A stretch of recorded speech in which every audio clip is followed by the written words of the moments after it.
എല്ലാം നഷ്ടം.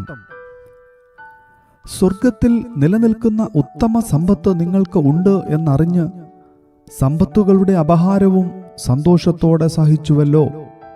എബ്രായർ 10:34. ഒരിക്കൽ ഒരു ചൈനീസ് മിഷനറിക്ക് ട്രെയിൻ യാത്രയിൽ തൻ്റെ എല്ലാ വിലയേറിയ വസ്തുക്കളും നഷ്ടപ്പെട്ടു.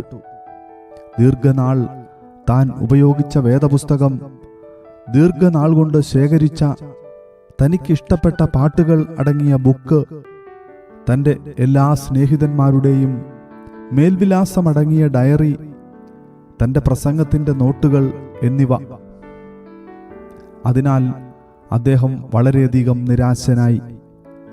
അപ്പോൾ കർത്താവ് അദ്ദേഹത്തോട് ഇപ്രകാരം സംസാരിച്ചു: എൻ്റെ മകനെ, നിന്റെ വേദപുസ്തകം നഷ്ടമായി എങ്കിലും ആ വേദപുസ്തകത്തിൻ്റെ രചയിതാവിനെ നഷ്ടമായിട്ടില്ല.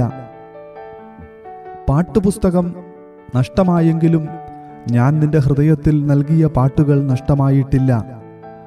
പ്രസംഗക്കുറിപ്പുകളെല്ലാം നഷ്ടമായതു സത്യം തന്നെ. എന്നാൽ നിന്റെ യഥാർത്ഥ ദൂതായിരിക്കുന്ന എന്നെ, അതായത് ക്രിസ്തുവിനെ, നിനക്ക് നഷ്ടമായിട്ടില്ല. സ്നേഹിതന്മാരുടെ എല്ലാം മേൽവിലാസമുള്ള ഡയറി നിനക്ക് നഷ്ടമായെങ്കിലും നിന്റെ സ്നേഹിതന്മാരെ നഷ്ടമായിട്ടില്ലല്ലോ. ഇതു കേട്ട് മിഷനറിക്ക് വലിയ ഉത്തേജനം ലഭിക്കുകയും താൻ യാത്ര തുടരുകയും ചെയ്തു. പ്രിയ സ്നേഹിത, നിങ്ങളുടെ പണം, വീട്, വസ്തുവകകൾ, ജോലി, നിങ്ങൾ വിലയേറിയതായി കണക്കാക്കുന്ന എന്തെങ്കിലും സാധനങ്ങൾ എന്നിവ അടുത്ത കാലത്തായി ഒരുപക്ഷെ നിങ്ങൾക്ക് നഷ്ടപ്പെട്ടിരിക്കാം. എന്നാൽ ആത്മീകവും ഭൗമികവുമായ എല്ലാ അനുഗ്രഹങ്ങളുടെയും നായകനും ഉടമസ്ഥനുമായ ദൈവത്തെ നിങ്ങൾക്ക് നഷ്ടമായിട്ടില്ല എന്ന് ഓർക്കുക.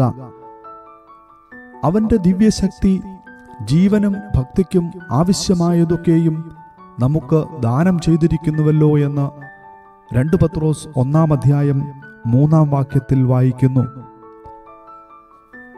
ഇയ്യോബിന് തൻ്റെ ഭൗമിക അനുഗ്രഹങ്ങളും ശാരീരിക സൗഖ്യവും മക്കളും എല്ലാം നഷ്ടമായപ്പോഴും ദൈവത്തെ ത്യജിച്ചു പറഞ്ഞു മരിച്ചുകളക എന്ന് ഭാര്യ നിർബന്ധിച്ചപ്പോൾ പോലും അവൻ തൻ്റെ ദൈവത്തെ മുറുകെ പിടിച്ചു. അവസാനം അവൻ ദൈവത്തെ ഏറ്റവും അടുത്തറിഞ്ഞു. ഞാൻ നിന്നെക്കുറിച്ച് ഒരു കേൾവി മാത്രമേ കേട്ടിരുന്നുള്ളൂ, ഇപ്പോഴോ എൻ്റെ കണ്ണാൽ നിന്നെ കാണുന്നു എന്ന് ഇയ്യോബിന്റെ പുസ്തകം 42:5 ഇയ്യോബ് പറയുന്നു. അവൻ ഇരട്ടിയായി അനുഗ്രഹിക്കപ്പെടുകയും കർത്താവിൻ്റെ അത്ഭുത സാക്ഷിയായി തീരുകയും ചെയ്തു. ഭൗമിക വസ്തുക്കൾ നഷ്ടപ്പെട്ടതോർത്ത് കലങ്ങുകയോ ദൈവത്തിൻ്റെ ദയയെയും വിശ്വസ്തതയെയും സംശയിക്കുകയോ ചെയ്യരുത്.